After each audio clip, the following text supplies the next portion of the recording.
unconscious side. So I must explain to him that he has an unconscious, and that the dream is a manifestation of it, and if we succeed in analyzing the dream, we might get an idea about that power that makes him think like that. You see? In such a case, one can begin right away with the analysis of dreams.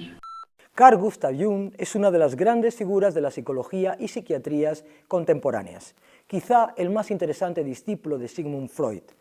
Influyentes en sus ideas fueron sus viajes por África del Norte, Estados Unidos y Kenia, así como su relación con el silólogo Richard Wilhelm, el hipnólogo Heinrich Zimmer y el filólogo y mitólogo Karl Kerenyi.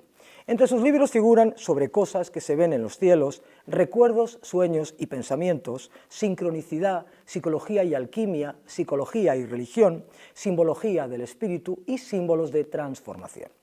Para hablar de Carl Gustav Jung, hoy contamos con la presencia de Jesús Callejo, que ha estado con nosotros en anteriores programas, hablándonos de sufismo, de Alexander David Neil, Elena Petrovna Blavatsky, Paramahamsa Yogananda, Nicholas Roerich, Ken Wilber y Zaratustra.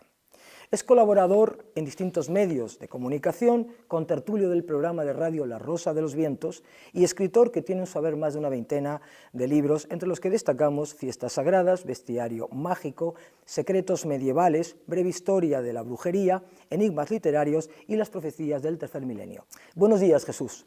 Buenos días, María Teresa.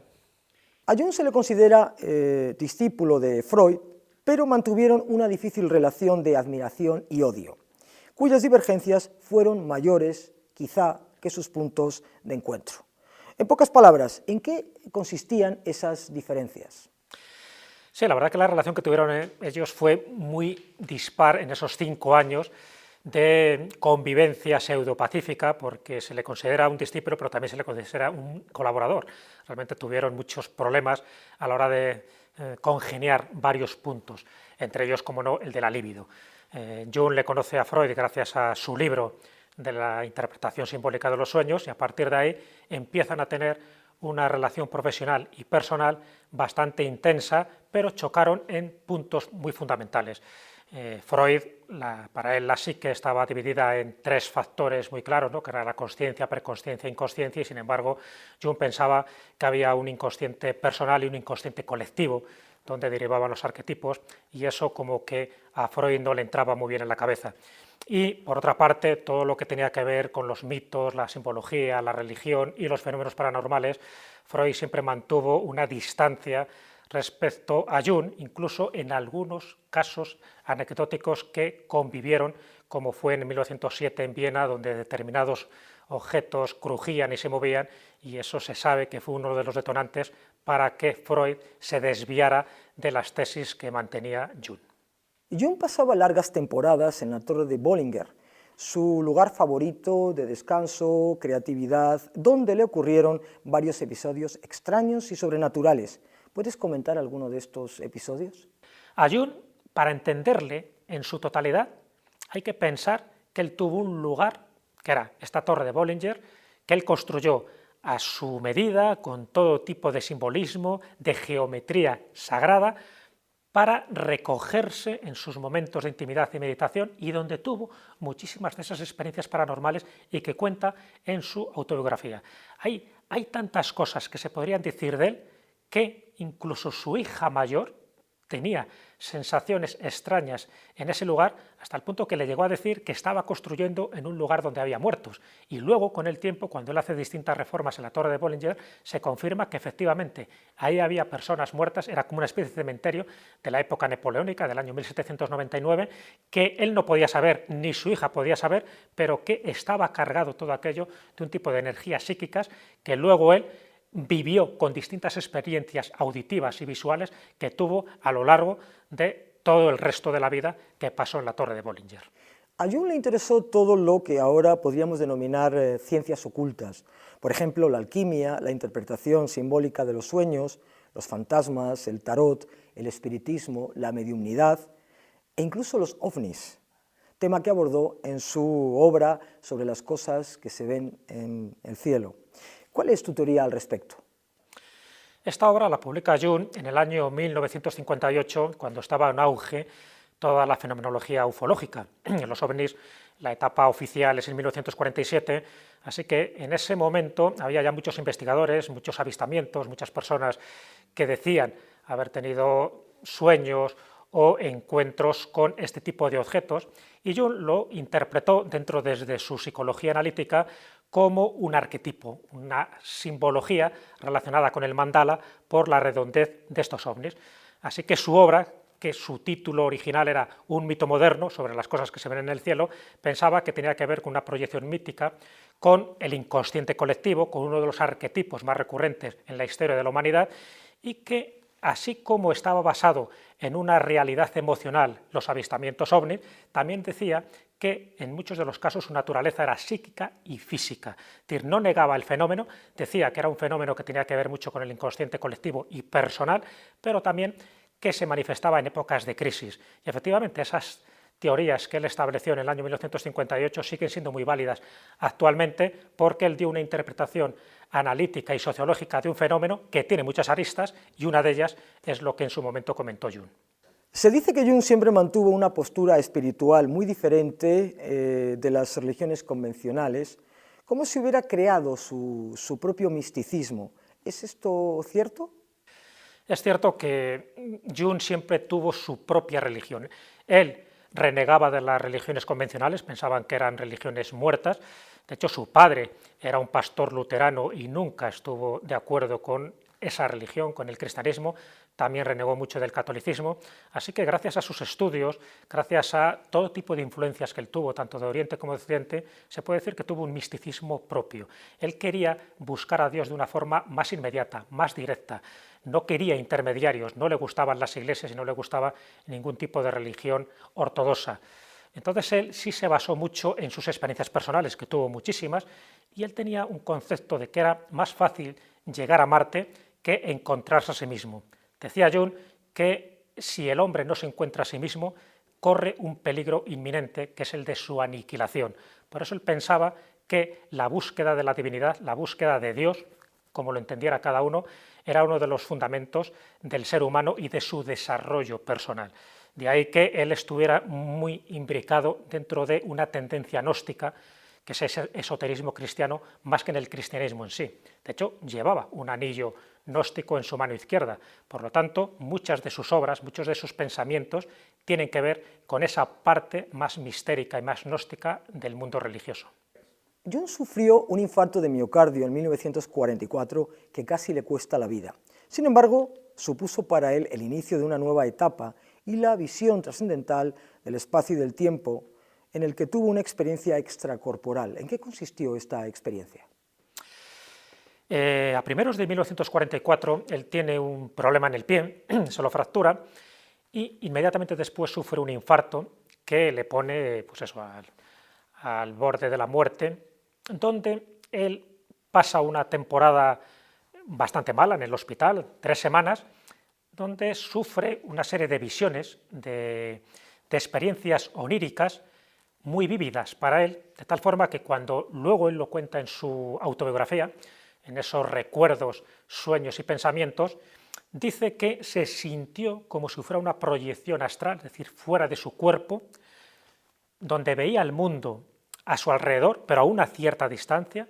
Veía incluso, describe Ceilán, lo que es la actual Sri Lanka, parte del subcontinente indio, y cuando él comprobó este tipo de datos se dio cuenta que tendría que estar a una altura de unos 1.500 kilómetros, ni más ni menos, para poder ver en esa amplitud el planeta Tierra.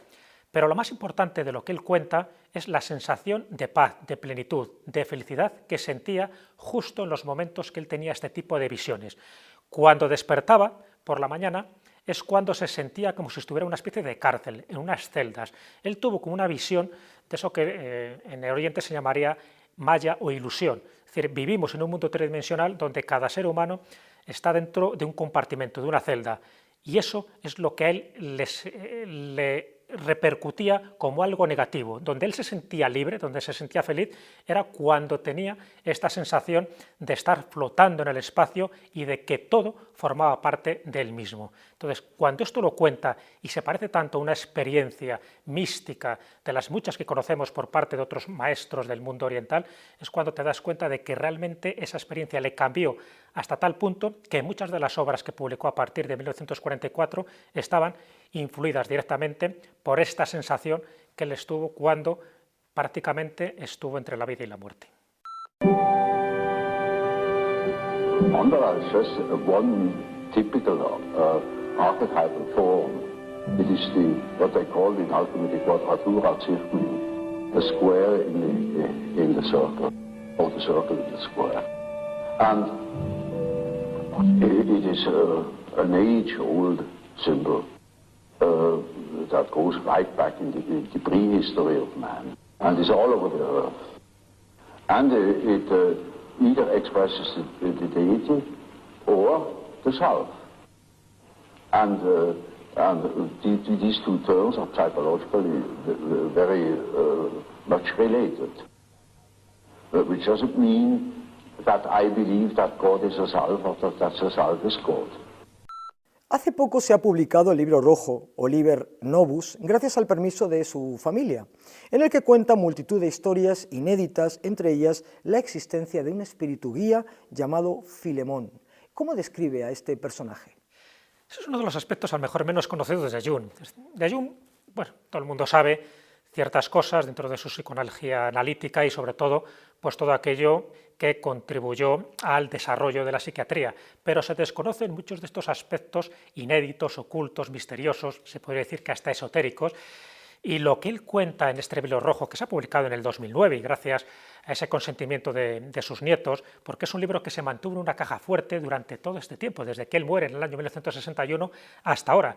¿Y por qué se mantuvo en secreto? Porque ahí revelaba muchos aspectos de su personalidad oculta. Algunos es cierto que ya había contado en su autobiografía, pero claro, esa sensación de que él estuvo conversando con personajes arquetípicos como era este Filemón, que además él lo dibuja, lo describe, como un anciano de barbas largas, blancas, calvo y con unas alas. Esa era para él el gurú, era su maestro del alma, era aquella persona que no solo formaba parte de sus visiones, sino que él decía que tenía una existencia real, que tenía vida propia, y con él mantuvo muchas conversaciones. De hecho, él cuenta que su idea de los arquetipos surge directamente de esas conversaciones que tuvo con Filemón, dentro de esa técnica que él decía que era la técnica de la imaginación activa, es decir, eran conversaciones de su yo más profundo con estos personajes que a él se le aparecían, pero no personajes de su propia imaginación, sino personajes con los cuales interactuaba, que le daban mensajes y le daban secretos que él no podía conocer a nivel consciente. Entonces vuelve otra vez a jugar Jung en ese mundo entre lo onírico, lo fantasioso, lo real, pero con una trascendencia tal que en el libro rojo, que ahora se ha publicado, se describe con pelos y señales lo que él considera que son los personajes arquetípicos, porque no solo se le aparece Filemón, sino también otro tipo de seres, como una serpiente negra, como Salomé, que para él es lo representante del ánima, es decir, del eterno femenino. Todo este tipo de cosas es un compendio donde se ve claramente ese misticismo, esa espiritualidad de la que hablábamos antes. Jung ha ejercido influencia en muchos sectores de la psicología, de la cultura en general y de la llamada nueva era o New Age. ¿Se sigue notando esas influencias? Claro que se sigue notando y cada vez más. El hecho de que a Jung le interesara todo tipo de temas muy relacionados con el misterio, como era el espiritismo, la mediunidad, el I Ching, en fin, el famoso libro de los cambios, como era la alquimia, como era la simbología, los sueños, todo eso hace que en esta etapa pues sea más carismático la obra y el pensamiento de Jung que, por ejemplo, el de Freud, hasta el punto que muchos directores de cine, como Fellini, por ejemplo, o Ingmar Bergman, han reconocido públicamente que se han basado en muchos de los arquetipos que menciona Jung para sus guiones de película. En el mundo de la ciencia ficción ocurre lo mismo. Con Ursula K. Le Guin, por ejemplo, pues se ha sentido deudora de muchas de las obras y de los pensamientos que tuvo Jung, hasta el punto que el propio Jung decía que él se sentía muy incomprendido los mensajes que le había dado y que solo era entendido plenamente por los poetas. Hasta aquí el programa de hoy. Muchas gracias, Jesús Callejo, por tu inestimable colaboración y espero contar para otras próximas ocasiones contigo. Muy bien, muchas gracias. En uno de sus libros, Recuerdos, Sueños y Pensamientos, Jung declara: el saber no nos enriquece, sino que nos aleja cada vez más del mundo místico en el cual tuvimos una vez nuestra verdadera patria.